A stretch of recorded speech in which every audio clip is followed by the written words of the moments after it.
And welcome back to Pastor Plek's podcast. So glad all of you are joining me. I'm your host, Pastor Plek. In the studio with me today is none other than Cody Sparks from the Cody Sparks Band in the production room. Cody, how we doing over there?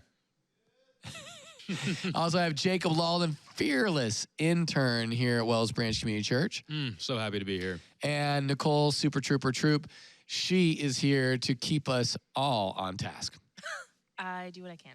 All right, so the question we have for this particular podcast is Mary was a virgin, Jesus had brothers. I've heard a few different opinions on this topic. What do you think? Were they half-brothers? Were they not blood brothers at all? And from a previous marriage of Joseph, were they cousins? Were Jesus' siblings younger or older than him? All right, now, here's what I can tell you. The Catholic Church believes that second half. So the Catholic Church would say that Joseph had a previous marriage, perhaps he was widowed, and had other kids. There's multiple problems with that. Where are the kids then on the journey down to Bethlehem? Yeah.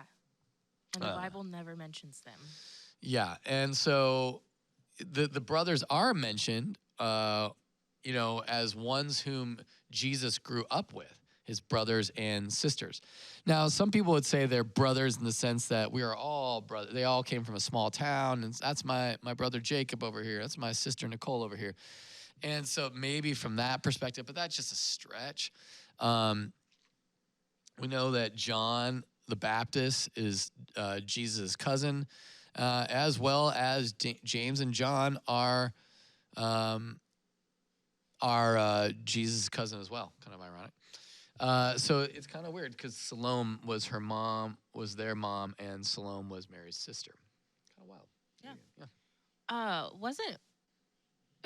Isn't there like a second James that was also Jesus' brother?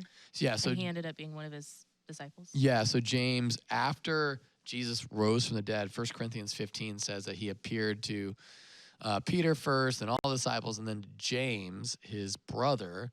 And that's where why would it bring up James, his brother? Why? If he was only like a half brother or not really related, that doesn't make any sense. Obviously the Catholic Church kind of believes in the perpetual virginity of Mary, and they also think that she was born without original sin. So she came into the world based upon a papal bull, which is a declaration from the Pope that she is without sin and is forever without sin. And that's why you pray to Mary, because she is also perfect, but she has an in with Jesus because she is Jesus' mom. But there's nothing in the Bible that says that. Nothing. Yeah. Okay. So yeah. Just to be clear. Yeah. So what happened? What happened with that in the Catholic Church? Mary became venerated and one you could pray to around 600 AD. And that's where just the ridiculousness of the Catholic Church started to sort of bear its head. So she became one you would pray to, and then her perpetual virginity, kind of came. We call it, whenever that stuff happens, it's called folk theology, because there's always a sense of paganistic of like bringing in the religions of the culture and taking our theology and making it mix with that. That's called syncretism. Well, that's what happened with Mary. There's a lot of, folk theology. Like, I just need to pray to Mary because I'm not good enough to talk to Jesus. I mean, that's what's bizarre. Why would you say that? Why would you need to pray to a saint when you can talk to the God who is? So that's the problem I have with all of that. Hopefully that answers the question. Any other thoughts on that from you guys? Yeah, if you go to Mark 6, verse 3, you can just see it in Scripture. It reads, "Is not this the carpenter, the son of Mary, and brother of James and Joseph and Judas and Simon? Right. And are not his sisters here with us?" And they took offense at him. I mean, that's like clearly like his family. Right. And so what people would say in the Catholic Church, those aren't his actual blood brothers and sisters. Those are the people that he just grew up around that knew him real well. And I'm just like, that doesn't make any sense. I'm the kind of person where, like, if the Bible calls them, I've always thought, they're Jesus' brothers, and Mary was a virgin, so they have to be younger than him. Right. I mean, it just seems clear and obvious to me. And so that's the way I've always taken it. Yeah, I agree.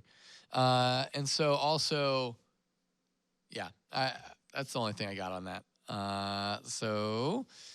Okay, next question is 1 Samuel 1. When Hannah dedicates Samuel for God and gives him to the priest, is she giving him up her entire parental role, i.e., would Samuel stay with him at night, visit occasionally, or was he essentially adopted by the priest and taken to their family?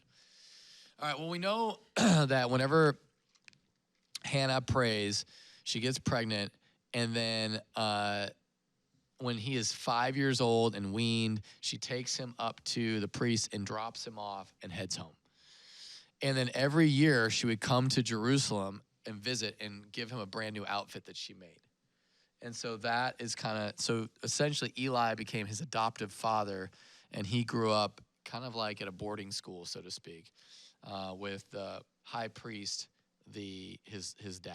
And he did a pretty decent job of raising him, even though he screwed up his own sons, Hophni and Phinehas. And so that's sort of sad for him. But Samuel was essentially adopted by Eli and raised as a priest and then as a judge and then ultimately as a prophet of the king. He was the one that anointed David, is that right? And anointed Saul. Yeah. Mm-hmm. And in fact, he also fought a battle. So it's like he kind of acted in a kingly role, but he was a judge who was a deliverer of Israel. So that's kind of wild to think about. So whenever that's the Ebenezer, that term, the stone of help. He put one out after they defeated the enemy, and that was his big military conquest. And then the people, once they saw that his sons were just like Eli's sons, wicked and sleeping with temple priests and stuff, it's kind of wild how these great men of God had kids that went far from God. Yeah. And they're like, listen, we don't trust your kids. Sorry. So I need you to anoint us a king. And and you gotta imagine that he's just heartbroken by that. But that's what happened. I don't want to sit here because God does not blame of Samuel. He does blame Eli, which is sort of wild, but he doesn't blame Samuel. Now, Samuel did write the book. A little bit of bias there. I don't know. You don't want to. That's what you don't want to start doubting God's word. But so the Bible is pretty harsh on Eli for not being a better father, but really gracious with Samuel and saying it's not his fault. The people were just hard-hearted, although his kids were train wrecks. Yeah. I mean, you could look in the other direction in terms of the kings, and Saul wasn't great, but David was really, really young when he was anointed. He was, and then he didn't come into power over Jerusalem for another 7 years or so, and then even then he had to wait another 7.5 years. But Samuel was kind of counseling him and everything along the way. He was up until the point he died, and that's when David started doing wazoo crazy stuff. Well, there you go. Yeah, that's what was hard for David. I mean, whenever your sage dies, that's when life got really hard because, and I'm not saying that David was wrong for going to King Achish, but he was responding out of fear to Saul, who wanted to kill him. Well, you know who was probably way more scarier than Saul was Goliath. True. And for some reason, David had no problem standing up to Goliath, but he had a problem with standing up to Saul. And it's not like he stood up to him. He spared his life several times, but he went through the ups and downs of not having someone to go David, you're going to be fine. I think he just needed someone to say, you are going to be okay. And since Samuel died, he really struggled with that. And that's where you see him get into trouble with, he eventually becomes king, which is great. But then shortly after becoming king, that's when the thing with Bathsheba happens, and then his whole family falls apart, and it's just really, really hard. Yeah. But he had a heart after God's own heart, and God still blessed his son. And And even generations after that, if you keep reading in First and Second Kings, God even when the kings of Judah were terrible, right? And there were many of them that were terrible. Mm-hmm. God remembers his covenant with David, his promise to David, and he doesn't. He does punish them in a way, but he doesn't take the kingdom away until much later. Right. Well, and that doesn't show you how special David is, rather how special God is to his word. Yeah. Which is really great. And that's God's why faithfulness. we don't Jesus is the better David, right? Jesus is the Messiah who comes in, is all the things that David was on his best days, but none of the things that David was in his worst days. Yeah. All right. I think that's about it for all of our questions here. Listen, we want to answer all the questions you guys have. And so if you got any questions about faith, culture, anything in between, we love to address those.